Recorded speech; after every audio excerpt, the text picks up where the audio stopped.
தமிழ்நாடு அரசு ஆணவ கொலைகள் தடுப்புச் சட்டம் இயற்ற வேண்டும் என்று வலியுறுத்தி தமிழ்நாடு தழுவிய அளவில் ஆர்ப்பாட்டங்களை நடத்த இருக்கிறோம். தமிழ்நாடு முதல்வர் இது குறித்து ஏற்கனவே தேர்தல் வாக்குறுதியில் சட்டம் இயற்றுவதற்குரிய முயற்சிகள் மேற்கொள்ளப்படும் என்று குறிப்பிட்டிருக்கிறார். ஆகவே ஆணவ கொலைகள் தடுப்புச் சட்டத்தை இயற்ற வேண்டும் என்று வேண்டுகோள் விடுக்கிறோம். சென்னையில் 9ஆம் தேதி நடைபெற இருக்கிற ஆர்ப்பாட்டத்தில் நான் பங்கேற்கிறேன். தமிழ்நாட்டிலும் இந்தியாவின் பிற மாநிலங்களிலும் அதிகரித்து வரும் ஆணவ கொலைகளை தடுக்க வேண்டும், அதற்கு தனி சட்டம் இயற்ற வேண்டும் என்று தொடர்ந்து வலியுறுத்தி வருகிறோம்.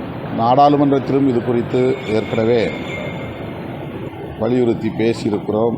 உள்துறை அமைச்சருக்கும் அடுத்தடுத்து கடிதங்களும் எழுதியிருக்கிறோம். தேசிய அளவில் சாதியின் பெயரால், மதத்தின் பெயரால் நடக்கும் இந்த கொடூரமான படுகொலைகளை தடுக்க வேண்டும் என்று ஜனநாயக சக்திகள் பரவலாக குரல் கொடுத்து வருகின்றனர்.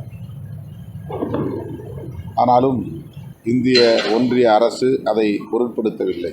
இந்த சூழலில் இந்த சட்டம் இயற்றுவதற்கு மாநில அரசுகளுக்கும் பொறுப்பு இருக்கிறது, அதிகாரம் இருக்கிறது.